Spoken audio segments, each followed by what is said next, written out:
Una estudiante de una prestigiosa universidad regresó a casa después de estudiar en la biblioteca. Desde ese momento, nadie volvió a verla. Desde los primeros días de la investigación comenzaron a surgir datos alarmantes, profundamente extraños e incluso indignantes. Con el tiempo, el caso tuvo tal repercusión que provocó un cambio en la legislación. Sin embargo, durante décadas, nadie logró descubrir la verdad.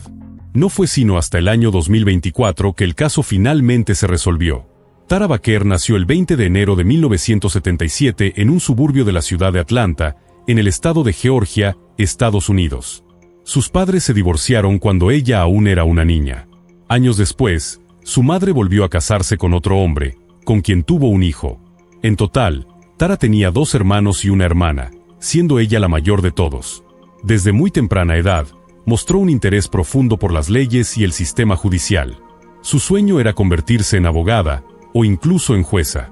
Organizaba simulacros de juicios con sus peluches, redactaba contratos en broma con sus familiares y escribía cartas a políticos.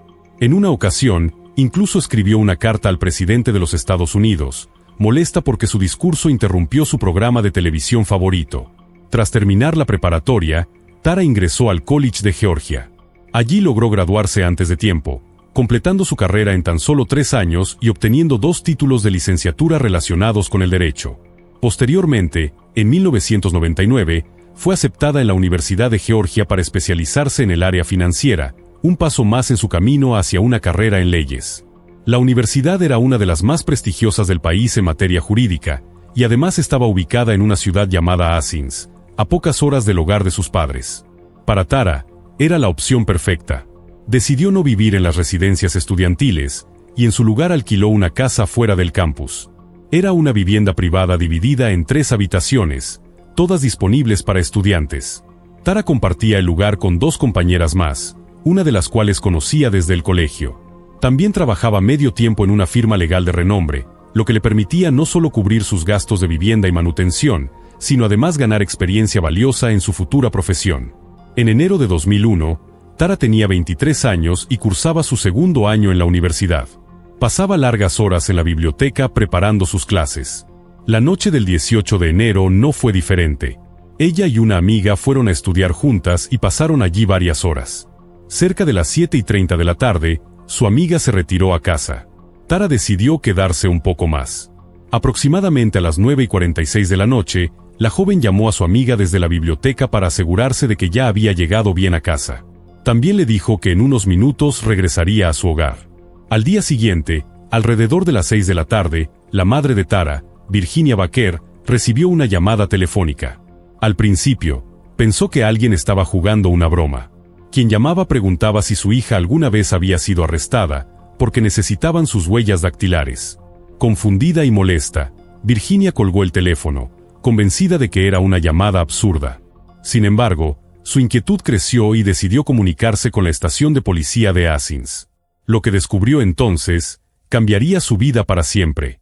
Desde el primer momento, el caso de Tara despertó interés no solo por la naturaleza inquietante de su desaparición, sino también por el contexto en el que ocurrió, una joven brillante, ejemplar, con un futuro prometedor, desapareciendo sin dejar rastro en un entorno aparentemente seguro. Las autoridades, la universidad y los medios empezaron a movilizarse, pero a pesar del revuelo inicial, no se obtuvieron pistas claras. El misterio se profundizaba cada vez más. Athens, conocida por ser una ciudad universitaria tranquila y llena de estudiantes, se transformó en escenario de tensión y rumores. Los vecinos comenzaron a hablar, a sospechar. ¿Había sido un ataque aleatorio? ¿Alguien cercano a ella estaba implicado?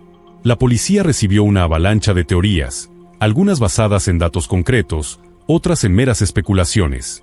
Pero entre tanto ruido, la verdad seguía oculta, enterrada bajo años de silencio y negligencia. En la universidad, el caso generó miedo, incertidumbre y, con el tiempo, también indignación. Muchos se preguntaban si la institución había hecho lo suficiente para proteger a sus estudiantes.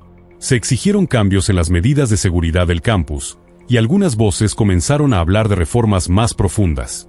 Tara Baquer, más allá de ser una víctima, se convirtió en símbolo de una lucha más amplia, la necesidad de justicia, verdad y memoria. Cuando la madre de Tara se comunicó con la estación de policía de Athens, le confirmaron algo que la dejó paralizada, Quien la había llamado anteriormente era en efecto un detective, y lo que ocurría no era una broma. Le dijeron que en la casa de su hija se había producido un incendio. Confundida y aún sin comprender la gravedad de la situación, Virginia pidió hablar con su hija. Pero el detective, con voz grave, le respondió que eso no era posible. Habían encontrado un cuerpo sin identificar y necesitaban las huellas dactilares de Tara para poder confirmar si era ella. A continuación, el oficial explicó que, hasta ese momento, solo una de las compañeras de casa de Tara había sido localizada, y que al momento del incendio no se encontraba en la vivienda. El paradero de la otra compañera y de la misma Tara seguía siendo un completo misterio. Los investigadores temían que el cuerpo hallado perteneciera a una de ellas. Virginia, desesperada, pidió una descripción de la habitación donde se había encontrado el cadáver. La respuesta fue demoledora. En la habitación había numerosos objetos antiguos, piezas decorativas y artículos coleccionables. Precisamente ese era el gran pasatiempo de Tara, quien había reunido una notable colección de antigüedades en su cuarto. Ante esa revelación, la familia partió inmediatamente hacia Athens, aferrándose a la esperanza de que todo fuera un malentendido y que Tara estuviera a salvo. Sin embargo, al llegar a la estación de policía, fueron ignorados durante varias horas. Nadie parecía dispuesto a darles información. Finalmente, un detective se acercó para confirmar lo que más temían. El cuerpo encontrado en la casa era el de Tara Baker. Pero lo que dijo a continuación los dejó aún más desconcertados. La causa de muerte no había sido el incendio. Tara había sido brutalmente asesinada. El detective les informó, sin rodeos, que estaba demasiado cansado como para seguir respondiendo preguntas. Antes de marcharse, les lanzó una última frase desconcertante. Tara les había dejado un regalo. Bajo sus uñas habían encontrado rastros de piel humana, lo que posiblemente permitiría identificar al agresor. La familia, paralizada por el dolor, no podía entender cómo nadie estaba dispuesto a explicarles qué estaba pasando. No recibieron más detalles, ningún reporte, ninguna palabra de consuelo. Desde ese momento, el departamento de policía local jamás volvió a contactarlos. Si querían saber algo, debían llamar, insistir, presentarse una y otra vez, esperando que alguien accediera a hablar con ellos. Con muchas dificultades, lograron reconstruir apenas algunos fragmentos de lo ocurrido. A las 11 de la mañana del 19 de enero, los bomberos recibieron una llamada alertando sobre un incendio en la dirección donde vivía Tara.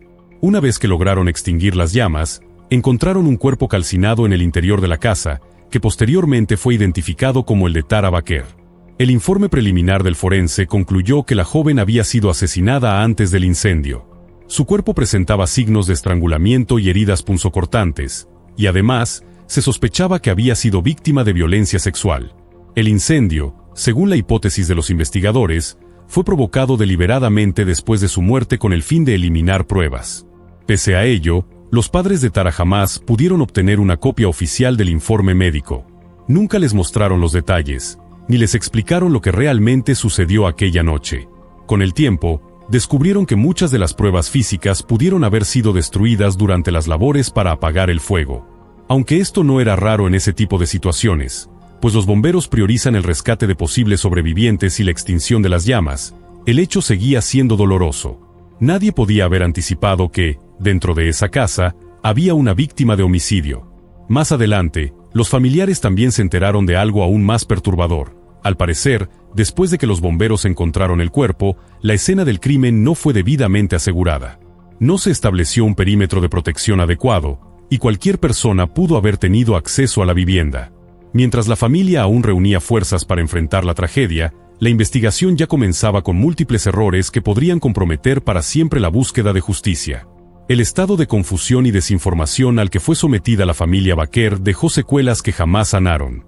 Las preguntas sin respuesta, las miradas esquivas de los agentes, la falta de respeto al dolor de una madre que solo quería saber qué había pasado con su hija.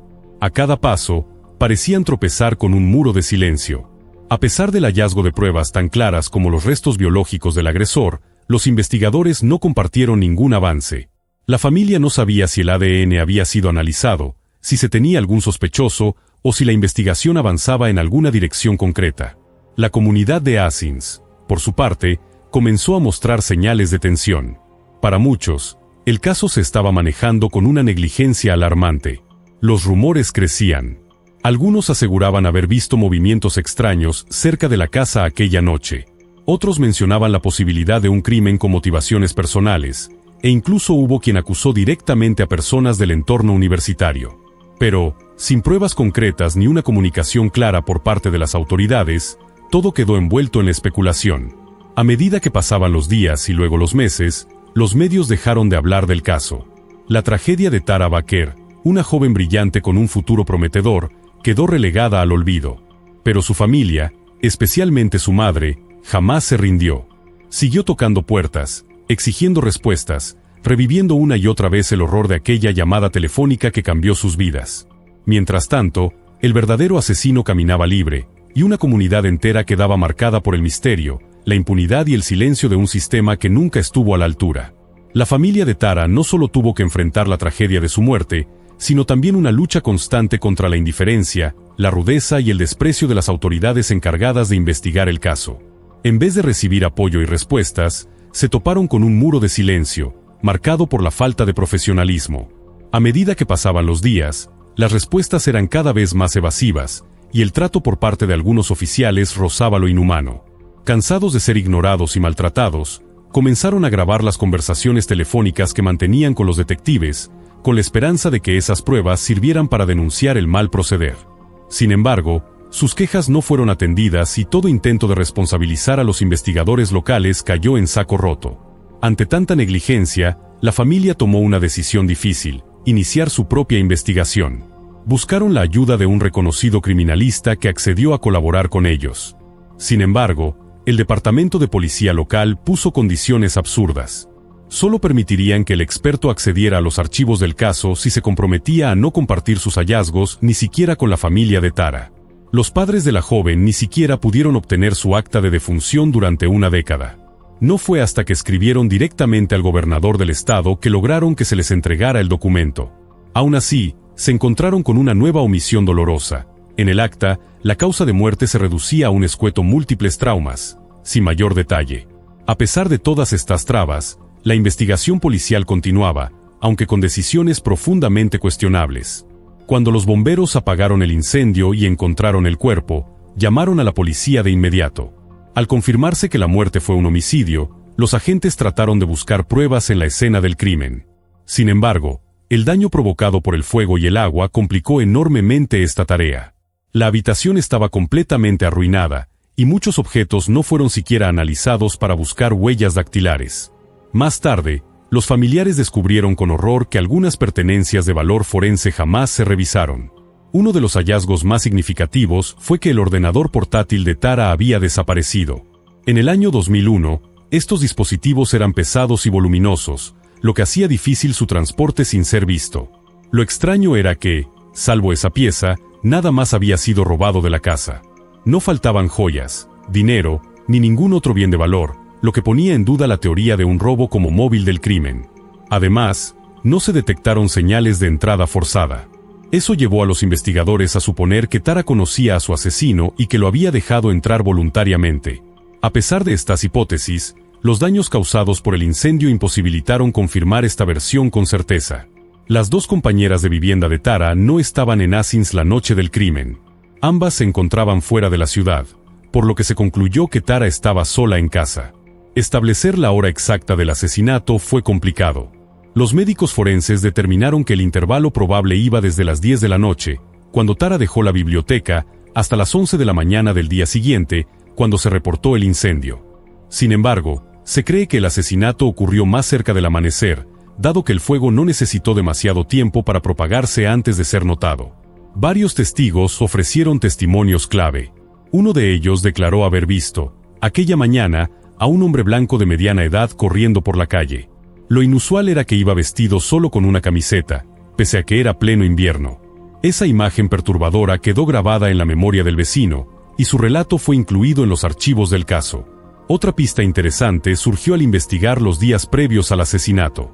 Un hombre llamó a un número telefónico destinado a solicitar datos sobre estudiantes universitarios, como parte de un sistema interno usado tanto por profesores como por alumnos. En esa llamada, la voz masculina sonaba claramente ebria. El individuo preguntó por el número telefónico de Tara Baker, y tras varios intentos fallidos, logró anotarlo correctamente en su octava repetición. Cada pista, por insignificante que pareciera, representaba una nueva posibilidad. Pero el daño ya estaba hecho. Las oportunidades perdidas, los errores cometidos desde el principio de la investigación y la actitud indiferente de quienes debieron proteger la verdad, crearon una atmósfera de frustración y desesperanza. Las semanas siguientes estuvieron marcadas por interrogantes sin respuesta, evidencia inconexa y el persistente temor de que el asesino de Tara pudiera estar muy cerca, observando en silencio cómo la justicia se perdía entre las llamas del incendio y el hielo de la indiferencia.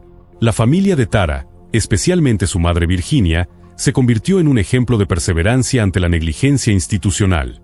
Cada negativa, cada silencio de las autoridades, no hizo más que fortalecer su determinación. Sabían que nadie pelearía por la memoria de su hija como ellos lo harían.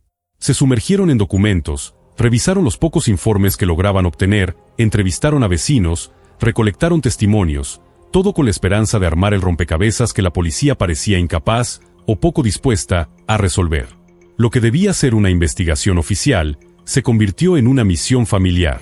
El rastro del asesino de Tara, en lugar de desvanecerse, seguía dejando señales débiles pero constantes, un comportamiento extraño, una llamada sospechosa, una figura corriendo en la madrugada.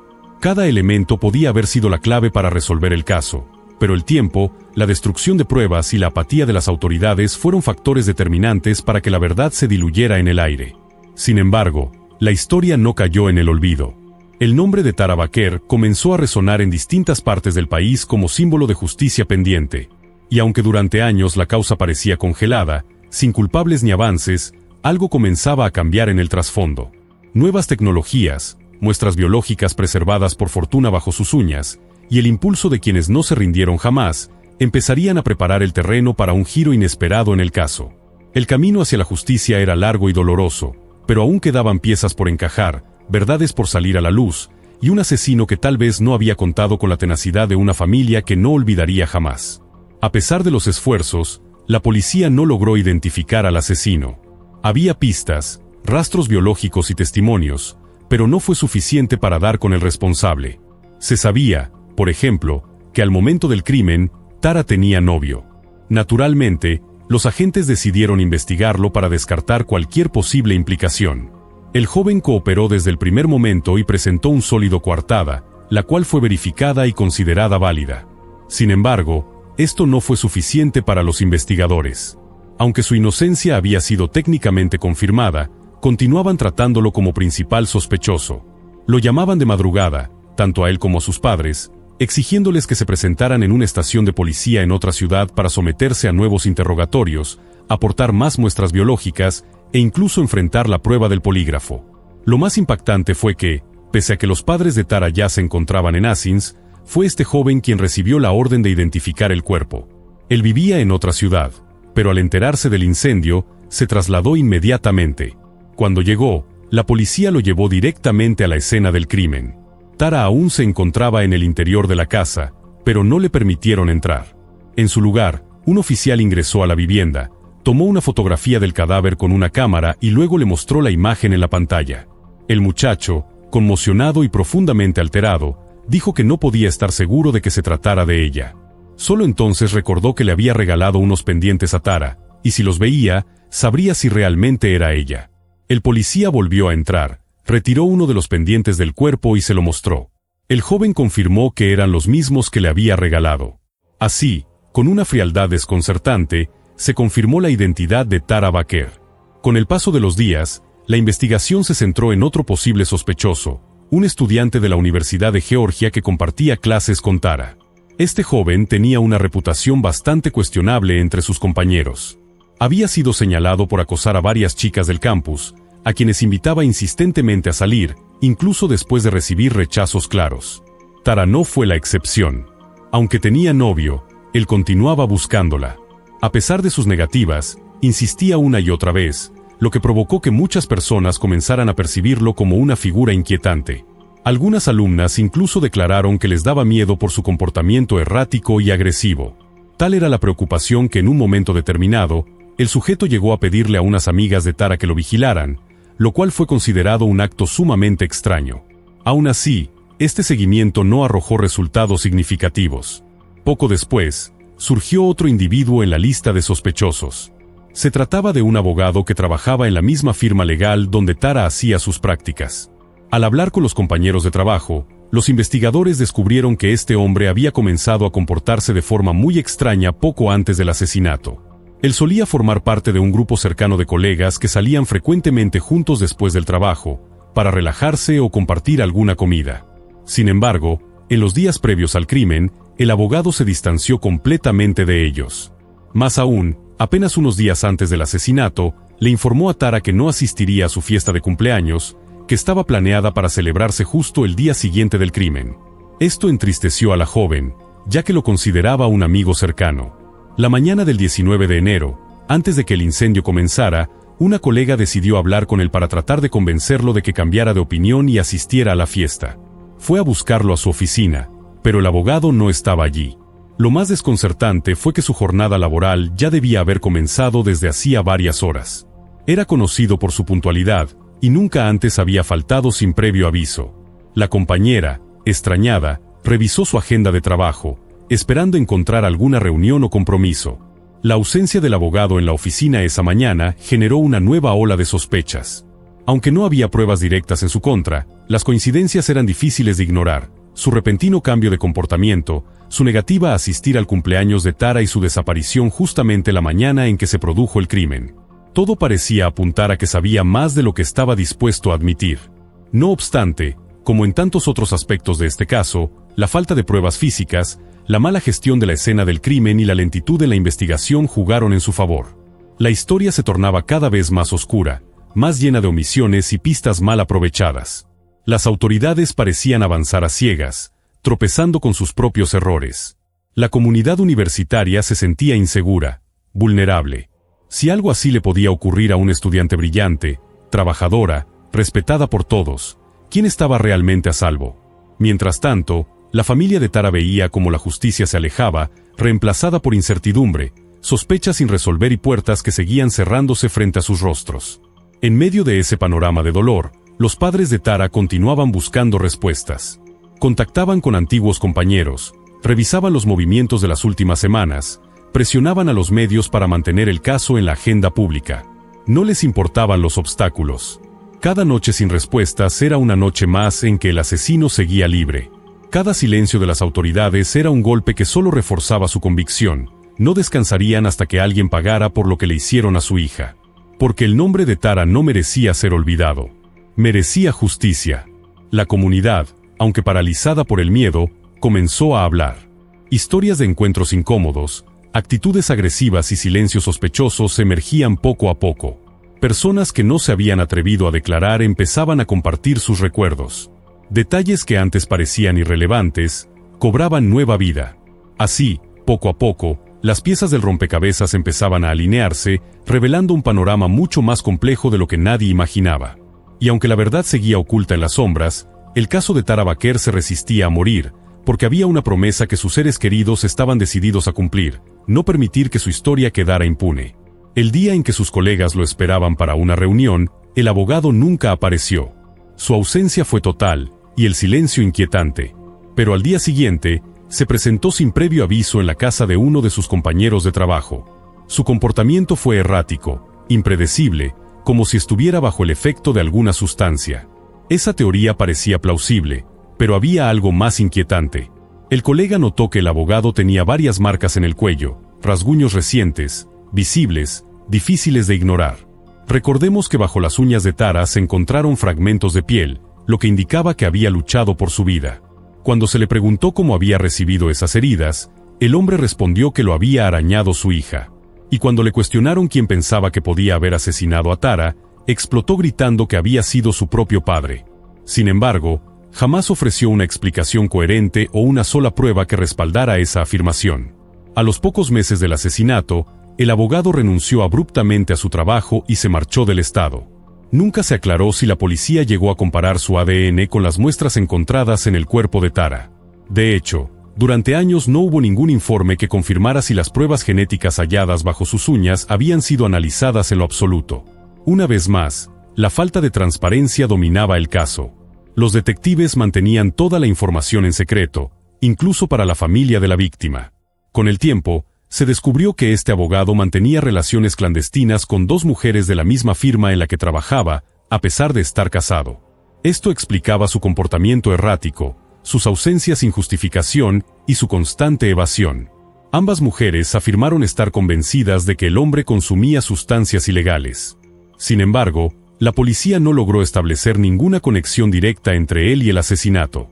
Al no contar con pruebas contundentes, terminaron por descartarlo como sospechoso, al menos temporalmente. En paralelo, se investigó a los empleados de la compañía encargada del mantenimiento de la casa que Tara alquilaba. Ellos tenían llaves de repuesto, lo que podría haber explicado la falta de señales de entrada forzada. Pero esa línea de investigación tampoco llevó a ningún resultado concreto. Desde entonces, el caso permaneció estancado. Los oficiales seguían buscando nuevos testigos o posibles sospechosos, pero ocultaban la mayoría de los detalles del expediente con el argumento de que divulgar la información podría entorpecer el avance de la investigación. Con el paso de los años, surgieron algunas pistas nuevas. Un testigo declaró haber visto a un hombre afroamericano merodeando frente a la casa de Tara pocas horas antes del incendio. Otro aseguró que, después del crimen, notó manchas de sangre en el cuaderno de uno de los compañeros de universidad de Tara. La policía tomó ambas declaraciones con seriedad y abrió nuevas líneas de investigación, pero ninguna arrojó resultados decisivos. En un intento por mover el caso hacia adelante, los padres de Tara reunieron $27,000 y ofrecieron esa cantidad como recompensa por cualquier información que ayudara a resolver el asesinato. A lo largo de los años, casi todos los detectives originales fueron reemplazados, y la nueva generación de investigadores prometió continuar con el caso. Pero, pese a su compromiso, no se produjeron avances reales. El obstáculo más grande era la carencia absoluta de pruebas físicas. Según la policía, después de que los bomberos extinguieron el incendio y realizaron sus labores, prácticamente no quedó nada en la escena del crimen que pudiera servir para la investigación. El fuego, el agua y los errores cometidos durante las primeras horas del caso habían destruido cualquier posibilidad de evidencia concluyente. En 2020, 19 años después del asesinato, surgió una nueva esperanza. Un periodista lanzó un podcast centrado en el caso de Tara Baquer. En colaboración con los familiares de la víctima y otras personas cercanas al caso, recopiló toda la información conocida hasta el momento, dándole al caso una nueva visibilidad pública. Ese podcast se convirtió en una plataforma poderosa para exigir justicia. No solo relataba los hechos, sino que también señalaba las fallas del sistema, las negligencias de las autoridades y la lucha incansable de una familia contra el olvido. El periodista entrevistó a antiguos detectives, fiscales, amigos de Tara, e incluso a testigos que nunca antes se habían atrevido a hablar. La historia comenzó a resonar con una nueva generación que no había oído hablar del caso. Las redes sociales se inundaron de mensajes exigiendo la reapertura formal del expediente y una revisión profunda del trabajo hecho en los primeros años. Con la nueva atención mediática, hubo una renovada presión sobre el departamento de policía. Aunque públicamente continuaban afirmando que el caso estaba activo, muchos se preguntaban si realmente estaban haciendo algo por resolverlo. El impacto del podcast fue tal que la Fiscalía del Estado fue obligada a pronunciarse. Los abogados de derechos civiles comenzaron a involucrarse, argumentando que la familia Baquer había sido sistemáticamente ignorada y que la investigación había sido un ejemplo clásico de abandono institucional. De pronto, un caso frío, silenciado por décadas, volvía a respirar con fuerza. En las semanas siguientes, el podcast logró lo que en casi 20 años no se había conseguido: reabrir canales de comunicación con testigos claves, motivar la entrega de nueva información e incluso despertar el interés de laboratorios forenses privados dispuestos a colaborar sin fines de lucro. El crimen que una vez pareció condenado al olvido, comenzaba a mostrar señales de vida. Porque a pesar del tiempo, de las cenizas, del silencio oficial, había algo que no se había extinguido: la memoria de Tara Baquer y la lucha de su familia por conocer la verdad. Una verdad que, quizás por primera vez, estaba a punto de emerger desde las sombras. El departamento encargado de la investigación también se percató del impacto del podcast. Este renovado interés público fue el catalizador que impulsó una mayor comunicación entre los nuevos detectives y la familia de Tara. Más aún, provocó que el caso volviera a ser activamente investigado. Durante 2 años se emitieron episodios dedicados exclusivamente al asesinato de Tara Baquer, y su efecto fue contundente. Gracias a esta difusión constante, las autoridades del estado de Georgia comenzaron a trabajar en la redacción de un proyecto de ley con el objetivo de reducir el número de crímenes sin resolver. La propuesta legislativa fue nombrada en honor a 2 víctimas cuyos casos permanecieron congelados por años: Tara Baquer Irande Coleman, una joven asesinada en 1990 cuyo homicidio tampoco ha sido resuelto hasta hoy. Aunque no había conexión directa entre los dos crímenes, se tomó la decisión simbólica de unir sus nombres en una sola iniciativa, el Proyecto de Ley Coleman Baquer. En 2023, el proyecto fue aprobado por unanimidad, y el gobernador del estado viajó personalmente a Athens para firmarlo en presencia de las familias de ambas víctimas. El nuevo marco legal contemplaba la creación de una unidad especializada en casos sin resolver dentro del Buró de Investigación de Georgia, GBI. Además, otorgaba a los familiares de las víctimas el derecho legal de solicitar una revisión completa de sus casos, reexaminación de pruebas, nuevas pericias forenses y cualquier paso necesario para lograr justicia. Tan pronto como el proyecto de ley entró en vigor, se creó la Unidad Especial para Casos Fríos. El caso de Tara Baquer fue uno de los primeros que esta nueva división revisó. Se examinaron nuevamente todos los materiales disponibles, y aunque las pruebas eran escasas, se aplicaron herramientas forenses modernas, especialmente tecnología avanzada de análisis de ADN. Durante meses, los expertos trabajaron silenciosamente, comparando muestras biológicas y reconstruyendo cada detalle posible. Finalmente, el 13 de mayo de 2024, la policía convocó una rueda de prensa. La noticia fue contundente. 23 años después del asesinato, el presunto asesino había sido arrestado. Su nombre era Edric Faust. Durante la conferencia, los detectives no revelaron con exactitud cómo habían logrado identificar al sospechoso, argumentando que divulgar esa información podría perjudicar el proceso judicial que aún no había comenzado. Declararon que el avance fue posible gracias a herramientas genéticas de última generación y al reanálisis de evidencias biológicas. En la orden de arresto, además de los cargos por asesinato, Faust fue acusado de agresión sexual, lo cual refuerza la posibilidad de que su ADN haya sido comparado con el material genético encontrado en el cuerpo de Tara. Como se recuerda, bajo sus uñas se habían hallado fragmentos de piel del agresor, y ahora, con la tecnología actual, fue posible extraer de ellos un perfil genético completo. Edric Faust era, en teoría, un candidato obvio para aparecer en las bases de datos del FBI. Tenía un largo historial delictivo con múltiples arrestos por delitos graves, entre ellos agresiones físicas, y había pasado varios años de su vida en prisión. Al momento del crimen, tenía 25 años y residía en Athens, el mismo lugar donde vivía Tara. Sin embargo, según informaron los investigadores, no se halló ninguna evidencia de que Faust conociera personalmente a la víctima. Esto sugería que pudo haber entrado en su casa por la fuerza, o tal vez engañó a Tara para que lo dejara pasar utilizando algún pretexto. Los detectives señalaron que fue solo en los días previos a su arresto que lograron vincularlo directamente con el caso, gracias a métodos de análisis genético más avanzados que los que existían en 2001. Este giro inesperado, después de más de 2 décadas de incertidumbre, sorprendió a muchos y despertó un profundo debate público sobre la importancia de conservar pruebas, mejorar la transparencia institucional y permitir que las familias tengan voz en los procesos de investigación. El arresto de Faust no solo era un triunfo judicial, sino también un mensaje claro. Aunque pasen los años, la verdad puede alcanzarse cuando se combina tecnología, voluntad y la presión constante de quienes se niegan a olvidar. La familia Baquer recibió la noticia con una mezcla de alivio, tristeza y profunda emoción. Durante 23 años habían caminado en la oscuridad, enfrentando silencios, omisiones y errores. Ahora, finalmente, había un nombre, un rostro y una posibilidad concreta de justicia. Sin embargo, también sabían que el camino no había terminado. El juicio aún estaba pendiente, y Faust no había confesado. La familia se preparaba para revivir el horror en una sala de audiencias, pero lo harían con la frente en alto.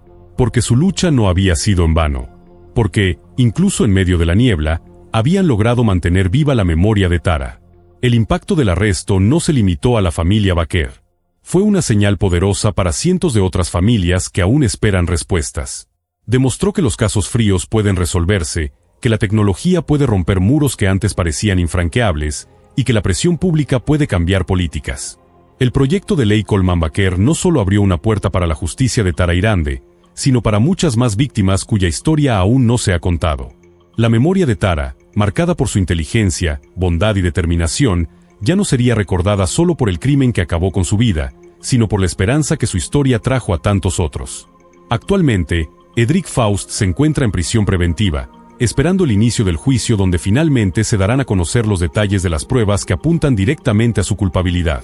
Todo indica que los detectives lograron obtener resultados de ADN concluyentes e irrefutables, ya que el tribunal le negó el derecho a libertad bajo fianza. No hay dudas entre los investigadores. Están convencidos de que Faust es el responsable del asesinato de Tara Baquer. Por ello, el caso ha sido oficialmente clasificado como resuelto, marcando el cierre de una de las investigaciones más prolongadas y dolorosas del estado de Georgia. Para la familia de Tara, esta noticia representó un momento agridulce. Después de 23 años de lucha incansable, de puertas cerradas y de preguntas sin respuesta, por fin pudieron saber qué ocurrió con su hija. Pudieron, al fin, poner nombre al monstruo que les arrebató a Tara. Su gratitud hacia la nueva generación de detectives fue inmediata, no solo por reabrir el caso, sino por comprometerse de lleno hasta resolverlo. Fue un acto de justicia que durante décadas pareció inalcanzable. Hoy, la memoria de Tara descansa en paz, acompañada de la verdad que su familia tanto buscó. En cuanto a Arande Coleman, la otra joven cuyo nombre da título al proyecto de ley, su caso sigue sin resolverse. Sin embargo, la existencia del proyecto de ley Coleman Baquer le da ahora a su familia nuevas herramientas legales y la esperanza de que también ellos puedan obtener justicia. Como ocurrió con Tara, podrían aplicarse técnicas forenses modernas para reanalizar la evidencia, y quizá, con el tiempo, el asesino de Arande también sea identificado y llevado ante la justicia. La ley que lleva su nombre ya ha cambiado la forma en que Georgia enfrenta los casos sin resolver, y eso, por sí solo, es un legado poderoso. Una joven madre salió de casa para hacer unas compras, y jamás volvió. Su desaparición dejó a todos desconcertados. Al comenzar la investigación, la policía pensó que el caso sería sencillo, que la respuesta estaba a la vista. Pero lo que descubrieron superó cualquier expectativa, incluso la de los detectives más experimentados. Nadie, absolutamente nadie, estaba preparado para lo que estaba por salir a la luz. Kelsey Bart nació el 15 de septiembre de 1989 en Moses Lake, Washington. Creció en una granja junto a sus padres y su hermano mayor, ayudando desde muy pequeña con las labores del campo. Aunque la apasionaba la vida en la granja, lo que realmente la fascinaba eran los aviones fumigadores. Esas pequeñas aeronaves que sobrevolaban los campos esparciendo semillas o pesticidas. Desde entonces, Kelsey soñaba con pilotar uno de esos aviones algún día. Al graduarse de la preparatoria, se inscribió en una universidad local con el objetivo claro de convertirse en piloto. Después de obtener su licencia, consiguió trabajo como instructora de vuelo. Aún así, seguía ayudando a sus padres en la granja. Enseñar a volar y colaborar en casa mantenían su vida ocupada, pero había un sueño aún más fuerte en su corazón: formar una familia. En 2016, cuando tenía 27 años, ese sueño comenzó a tomar forma. Conoció por internet a un hombre llamado Patrick. Desde el inicio, la conexión fue inmediata. Él también era agricultor y compartía su deseo de tener una familia numerosa. Después de varios meses de conversación, Kelsey tomó una decisión importante: mudarse a Colorado para estar con él. Poco tiempo después, se comprometieron. Ya instalada, consiguió empleo como instructora de vuelo en una prestigiosa escuela de aviación, especializada en entrenar a futuros pilotos militares. Era una gran oportunidad, pero tenía un inconveniente: la escuela estaba a casi 110 kilómetros de la granja de Patrick. Para facilitar su vida laboral, Kelsey rentó una pequeña casa en un lugar llamado Woodland Park. Estaba más cerca de su trabajo, pero lo suficientemente cerca de Patrick para seguir viendo a su pareja con frecuencia. Aunque vivían separados, hacían todo lo posible por pasar tiempo juntos. Su relación avanzaba rápido. A inicios de 2017, Kelsey descubrió que estaba embarazada. Meses después, nació su pequeña hija. Todo indicaba que el sueño de Kelsey finalmente se estaba haciendo realidad. Sin embargo, poco después del nacimiento de su hija, la relación con Patrick empezó a deteriorarse. Él comenzó a mostrarse distante, frío, desinteresado. Ya no parecía tener el mismo entusiasmo por su vida en común. A pesar de todo, Kelsey no se dio por vencida. Estaba decidida a salvar su relación y luchó con todas sus fuerzas para mantener unida a su familia. El 22 de noviembre de 2018, Día de Acción de Gracias, Kelsey tenía planes para cocinar la cena. Esa misma mañana, llamó a su mamá. Conversaron sobre los preparativos y Kelsey mencionó que iría al supermercado a comprar los ingredientes. Durante los días siguientes, envió algunos mensajes, pero de pronto, el silencio. Dejó de responder. Al principio, su madre pensó que estaría ocupada. Después de todo, Kelsey tenía trabajo y una bebé a la que cuidar. Pero con cada día que pasaba, la preocupación crecía. Casi una semana entera había transcurrido sin saber nada de ella. Alarmada, su madre contactó al hermano mayor de Kelsey, esperando que él tuviera noticias, pero tampoco había sabido nada. Desesperada, la madre de Kelsey llamó a Patrick. Quizá él podía dar una explicación, pero lo que dijo solo hizo que todo se volviera más confuso. Afirmó que él y Kelsey habían terminado, en el mismísimo día de Acción de Gracias. Según Patrick, ella había decidido terminar la relación y tomarse un tiempo para sí misma. Aseguró que ese día, Kelsey dejó a su hija con él, recogió algunas pertenencias y se fue. Desde entonces, no había vuelto a saber nada de ella. La madre de Kelsey no creyó una sola palabra. No podía imaginar a su hija abandonando a su bebé sin ni siquiera una llamada. Además, ella misma había hablado con Kelsey esa mañana, y no había mencionado nada de una ruptura. Al contrario, estaba contenta, emocionada por preparar la cena de Acción de Gracias. Preocupada, le pidió a Patrick que fuera a revisar la casa de Kelsey. Él dijo que sí, pero primero tenía que terminar unos asuntos en la granja. La llamada nunca llegó. Patrick jamás se presentó. Fue entonces cuando la madre de Kelsey decidió contactar a la policía. Relató todo lo ocurrido, y un oficial fue enviado a revisar la casa. Al llegar, encontraron el auto de Kelsey estacionado afuera, pero ni rastro de ella. Nadie contestó al tocar la puerta. Y sin una orden judicial, la policía no podía ingresar. Lo único que pudieron decirle a su madre fue que Kelsey no estaba allí. Entrevistaron a Patrick, y él repitió su historia, que Kelsey se había ido voluntariamente. Esta vez, sin embargo, añadió un nuevo detalle. Afirmó que ella había tomado algunas de sus pertenencias, incluyendo su arma de fuego.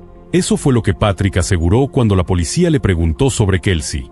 Según él, en los días previos a su desaparición, Kelsey se había comportado de forma extraña. Dijo que estaba preocupado, que temía que hubiera hecho algo drástico. La policía solicitó acceso a la casa de Kelsey, y lo que encontraron adentro solo generó más preguntas. Todas sus cosas seguían allí: ropa, documentos importantes, artículos personales. Todo, menos una cosa: sus llaves. Su auto estaba estacionado afuera, pero las llaves no estaban por ningún lado.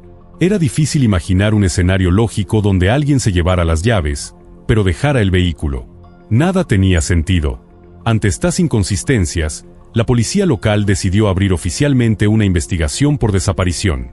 Uno de los primeros pasos fue obtener los datos del celular de Kelsey. Cuando los investigadores revisaron el historial de GPS, encontraron que la última señal registrada fue el 25 de noviembre, 3 días después de que se le vio por última vez. Y lo más desconcertante fue el lugar de esa señal: un pequeño pueblo llamado Gooding, en Idaho, a más de 1.300 kilómetros de distancia. El dato desconcertó a todos. La familia de Kelsey confirmó que ella no conocía a nadie en Gooding. No tenía amigos, ni parientes, ni razones para ir ahí. Simplemente, no tenía sentido. La policía contactó a las autoridades locales de Idaho y pidió ayuda. Se realizaron búsquedas por todo el pueblo, pero no había ni rastro de Kelsey. En un lugar tan pequeño, una cara nueva habría llamado la atención, pero nadie la había visto. Era como si nunca hubiera estado ahí. Fue entonces cuando los detectives decidieron volver a lo básico. Revisaron las grabaciones de seguridad del supermercado al que Kelsey había ido el día de Acción de Gracias. Ahí estaba ella, comprando con total normalidad. No mostraba señales de estar alterada, ni parecía preocupada. Recorrió los pasillos, escogió sus ingredientes, incluso compró una flor antes de salir del establecimiento. Todo parecía indicar que su plan era regresar a casa y preparar la cena, tal como lo había dicho. La policía volvió a revisar su casa. Esta vez, con más atención. Pero, una vez más, nada. Ninguna pista nueva. Los días seguían pasando sin avances, y ante la falta de respuestas, la madre y el hermano de Kelsey volaron a Colorado. Se hospedaron en la casa de ella y, desde el primer momento, la madre sintió algo extraño. Un presentimiento. No sabía qué era, pero algo no estaba bien. Días después, el hermano mayor de Kelsey fue al baño. Mientras lo usaba, notó algo rojo en el interior del inodoro. Se inclinó para mirar más de cerca, y se dio cuenta de lo que era. Parecía sangre. Llamó de inmediato a la policía. Los análisis lo confirmaron: era sangre humana. Ese fue solo el principio.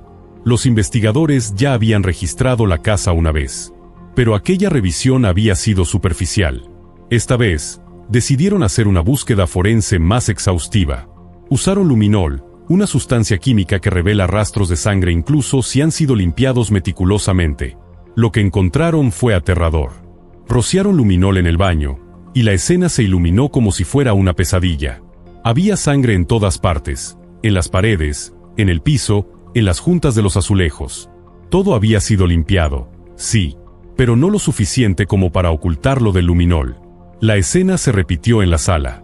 Grandes manchas revelaron un intento cuidadoso, casi obsesivo, por borrar la evidencia. Era evidente, alguien había tratado de ocultar un crimen violento. Las muestras fueron enviadas al laboratorio. Y el resultado confirmó lo peor: la sangre pertenecía a Kelsey. Pero eso no fue todo. Entre las pruebas recolectadas, los forenses identificaron 2 perfiles genéticos adicionales. Uno masculino y uno femenino. En ese momento, los detectives ya no tenían dudas. Kelsey muy probablemente estaba muerta. La prioridad ahora era identificar a las otras 2 personas que habían estado en su casa. Patrick, por supuesto, se convirtió en el principal sospechoso. Desde el principio su historia había sido sospechosa. Pero ahora, con pruebas de sangre, con rastros de limpieza, y con la certeza de que Kelsey no se había ido por su cuenta, las sospechas sobre él crecieron de forma exponencial. Los investigadores accedieron al celular de Patrick. Revisaron sus mensajes y llamadas. Descubrieron que él había estado enviando mensajes a Kelsey hasta el 25 de noviembre, la fecha en que su teléfono emitió su última señal. Los mensajes hablaban del rompimiento, pero nada realmente relevante. Aún así, los detectives ya tenían otra teoría. Estaban convencidos de que Kelsey había sido asesinada el mismo 22 de noviembre, el Día de Acción de Gracias. Pero si eso era cierto, ¿quién había estado usando su celular durante los días siguientes? La idea era aterradora. Alguien, tal vez el asesino, había estado manipulando el teléfono para simular que Kelsey seguía viva. Fue entonces cuando los detectives notaron algo peculiar. Patrick había estado llamando constantemente a un número con Lada de Gooding, tanto antes como después de la desaparición de Kelsey. Rastrearon el número. Pertenecía a una mujer llamada Crystal. Los investigadores la contactaron y le preguntaron cómo conocía a Patrick.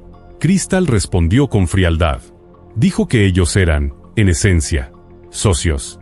Eso fue lo que dijo Crystal, que ella y Patrick eran socios, que juntos eran dueños de varios caballos. Al preguntarle cuándo había sido la última vez que lo vio, al principio dudó. Dijo que no lo recordaba con claridad. Pero después de unos segundos de vacilación, terminó por admitir que habían planeado verse justo después del Día de Acción de Gracias. Según su versión, ella y Patrick tenían la intención de comprar otro caballo, así que manejó desde su ciudad hasta Colorado para verlo personalmente. Pero en el camino, según dijo, se enteró de que Patrick no tenía suficiente dinero para cerrar el trato. Entonces, simplemente, dio la vuelta y regresó a casa. Esa historia no convenció a los investigadores. El trayecto desde donde vivía Crystal hasta la casa de Patrick era de casi 1.600 kilómetros. ¿Quién haría semejante viaje solo para ver un caballo, y luego regresarse sin más? Las dudas crecieron aún más cuando Crystal dijo que ni siquiera había usado su propio automóvil. Afirmó que había pedido prestado el coche de una amiga, porque consumía menos gasolina. Ese detalle, lejos de aclarar, sonaba demasiado calculado. Como si ya supiera que su auto no debía aparecer en ninguna cámara ni registro de peaje. Antes de terminar la llamada, los detectives le preguntaron si conocía a Kelsey. Crystal dijo que la había visto en las noticias, pero que nunca la había conocido en persona. Esa respuesta encendió todas las alarmas. Crystal vivía en otro estado, y en ese momento el caso de Kelsey aún no había aparecido en medios nacionales. ¿Cómo era posible que alguien en su situación ya hubiera visto a Kelsey en las noticias? Decididos a saber más, los investigadores empezaron a indagar en la vida de Crystal. Descubrieron que recientemente se había divorciado. Así que se pusieron en contacto con su exesposo, esperando que él pudiera arrojar algo de luz sobre lo que realmente estaba ocurriendo. Lo que dijo cambió todo. Cuando le preguntaron si conocía a Patrick, el exmarido respondió de inmediato: claro, lo conoce desde 2006. Fue su primer amor. Reveló que, durante años, Crystal y Patrick habían tenido una relación intermitente, pero que nunca habían perdido contacto. Y más aún, según él, su aventura nunca terminó, ni siquiera después de casarse con ella. Aseguró que Crystal seguía viéndose con Patrick en 2017, justo el mismo año en que Patrick se comprometió con Kelsey. Pero eso no fue lo más perturbador. El exesposo también reveló que Crystal le había mentido sobre dónde estuvo después de Acción de Gracias. Al principio le dijo que fue a visitar a unas amigas entre el 24 y el 25 de noviembre, pero, tras ser contactada por la policía, finalmente confesó, había estado en Colorado. Luego, otro detalle inquietante salió a la luz. El 4 de diciembre, Crystal le pidió a su ex que la acompañara a comprar un celular nuevo. Dijo que había perdido el suyo. Para los investigadores, esa fecha no era una coincidencia. El 4 de diciembre fue el mismo día en que ellos confiscaron el teléfono de Patrick. Con toda esta información, ya había suficiente evidencia para solicitar una muestra de ADN. Viajaron a Idaho y se presentaron ante Crystal. Ella accedió a dar la muestra, pero se negó rotundamente a responder cualquier pregunta. Mientras esperaban los resultados del laboratorio, la policía localizó a la amiga que le había prestado el coche a Crystal para su viaje a Colorado. Ella accedió a que examinaran el vehículo. También mencionó que, dentro del coche, guardaba una pistola. Cuando los investigadores revisaron el arma, se encontraron con algo alarmante: faltaba una bala del cargador. La dueña fue clara: el arma estaba completamente cargada cuando se la prestó a Crystal. No tenía idea de qué había pasado con esa bala. Y eso, apenas era el principio. Otro testimonio inesperado llegó de parte de una amiga cercana de Crystal. Su nombre, Michelle. Y lo que contó volteó el caso de cabeza.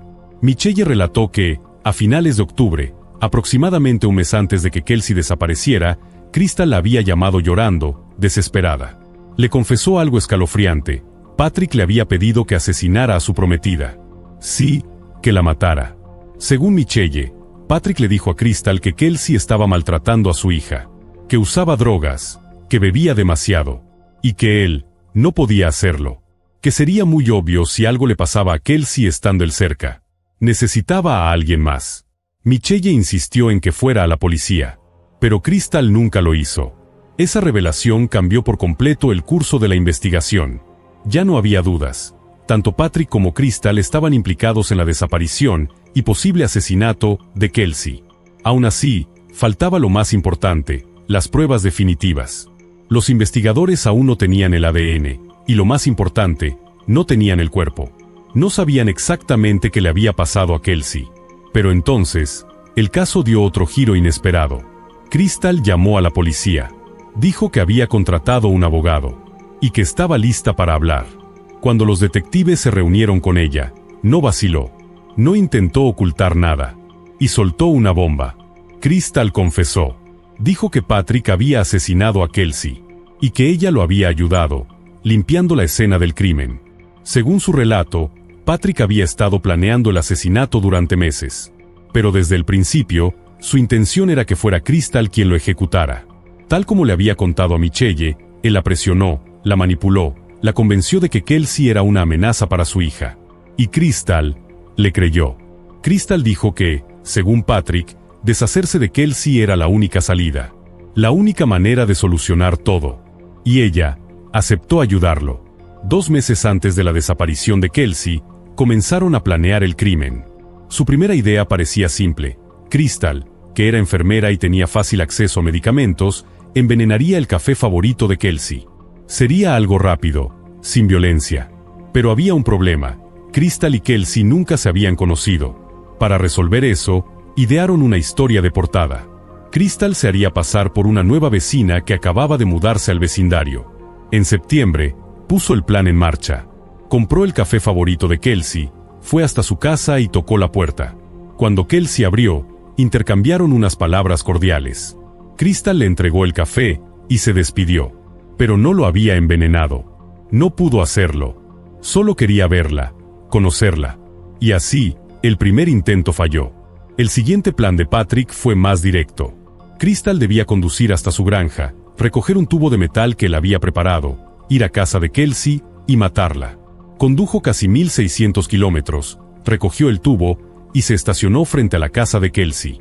Pero otra vez, no pudo. Se quedó en el auto por un rato, y luego se marchó. Patrick no se rindió. Su tercer plan fue idéntico al anterior, con una sola diferencia: esta vez no era un tubo, era un bate de béisbol. Crystal volvió a manejar todo el trayecto, recogió el arma y se acercó a la casa de Kelsey. Pero, una vez más, no pudo hacerlo. Simplemente no fue capaz.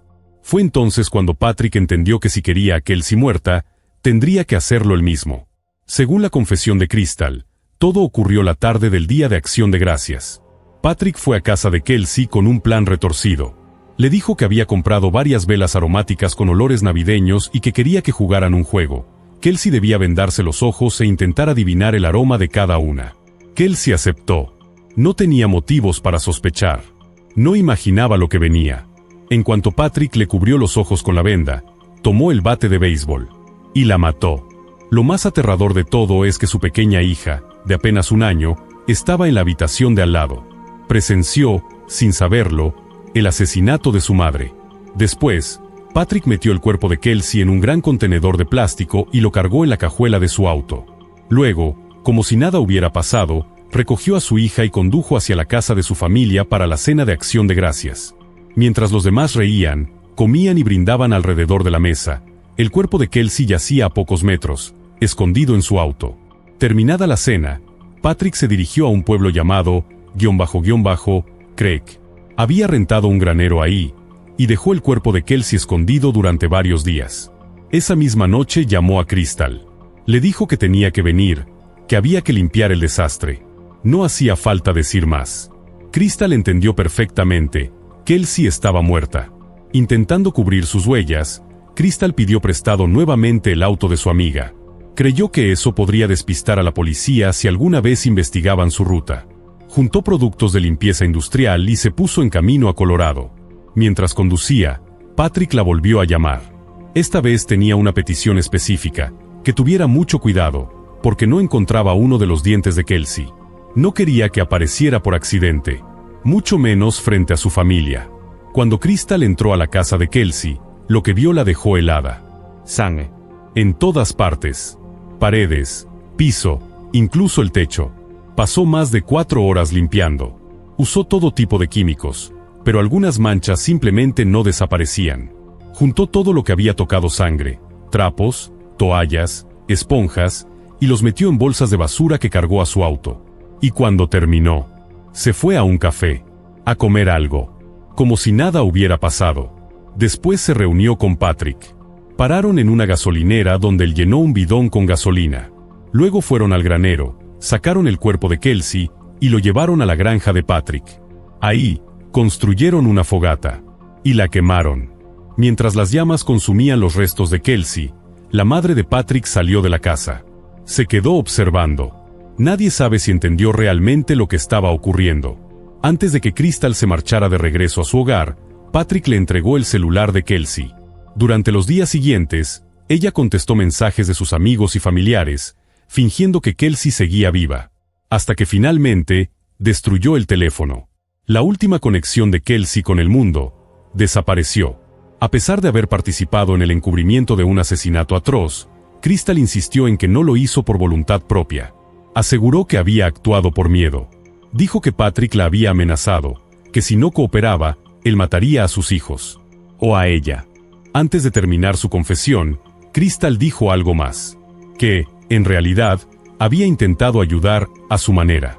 Confesó que, durante la limpieza, dejó intencionalmente algunas manchas de sangre, para que la policía pudiera encontrar la verdad.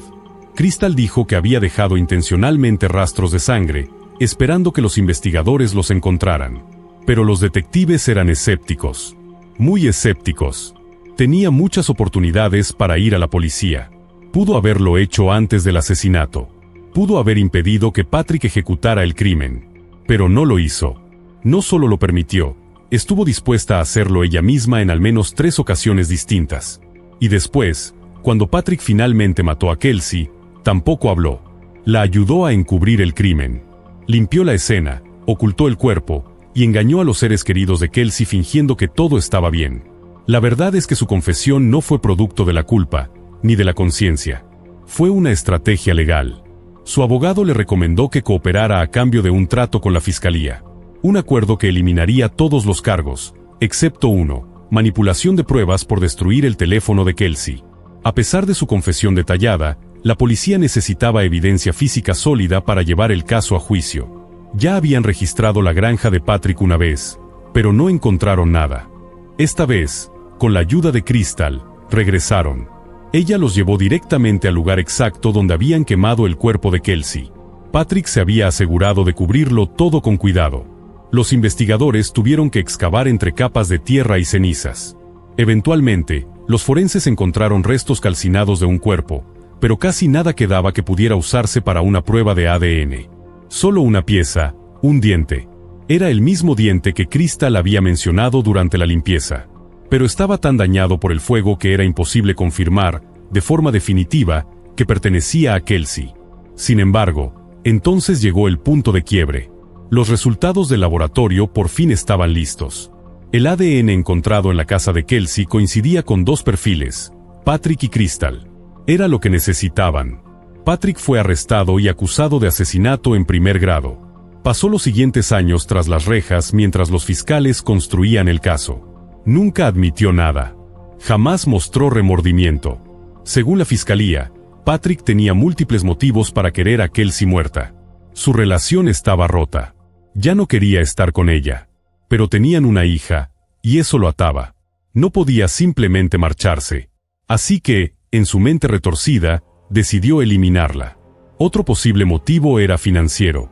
Patrick enfrentaba problemas económicos graves y estaba al borde de perder parte de su negocio agrícola. Los investigadores creen que eso también pudo influir en su decisión de asesinar a Kelsey.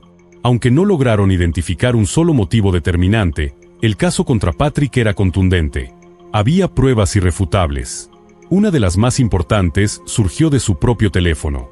El análisis de sus registros mostró que Patrick había pasado varias horas en la casa de Kelsey el día del asesinato, contradiciendo su versión de que solo había pasado unos minutos para dejar a la niña y recoger unas cosas. Las cámaras de seguridad de un vecino reforzaron esta evidencia. En el video se ve a Patrick llegando a la casa con su hija, pero no salió hasta varias horas después. Después del crimen, el teléfono de Patrick se desplazó a su granja. Y el de Kelsey, también. No lo había apagado. Ambos teléfonos se movieron juntos durante días, hasta que finalmente Patrick se le entregó a Crystal, quien lo utilizó para enviar mensajes falsos antes de destruirlo. Más pruebas salieron a la luz. Cámaras de seguridad captaron a Patrick transportando el gran contenedor plástico donde escondió el cuerpo. Otra cámara, en una gasolinera, lo mostró junto a Crystal llenando un bidón con gasolina, lo que confirmó su participación en la quema de los restos. Durante el juicio, emergió un detalle aún más perturbador. Un empleado de una tienda de telefonía declaró que Patrick había entrado justo el día que la policía confiscó su celular para hacer una pregunta inusual. Quería saber cómo borrar todos los datos de un dispositivo a distancia. Y si eso no bastara, vino lo peor. Un compañero de celda de Patrick testificó que él había hecho una lista de personas a las que quería matar. Había 3 nombres: Crystal, su exesposo, y la madre de Kelsey. No cabía duda. Patrick no solo era culpable, era peligroso. Y seguiría siéndolo. Con toda la evidencia en su contra y la colaboración de Crystal, el jurado no tardó en llegar a un veredicto: culpable. Fue sentenciado a cadena perpetua sin posibilidad de libertad condicional, más 156 años adicionales. En cuanto a Crystal, su acuerdo con la fiscalía le dio una sentencia increíblemente benévola: solo 3 años de prisión. Pero incluso eso fue reducido por el juez a 18 meses, con posibilidad de libertad anticipada tras cumplir apenas 1. Al final, cumplió muy poco tiempo. Y hoy, está libre. Libre, a pesar de haber participado en el encubrimiento de un asesinato atroz que pudo haber evitado. Pero dentro de todo el horror, al menos hubo un rayo de esperanza. La familia de Kelsey obtuvo la custodia total de su pequeña hija. Y desde entonces, ha vivido con ellos, rodeada de amor y cuidado.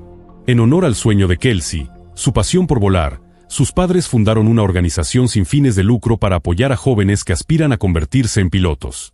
Así, el legado de Kelsey sigue volando.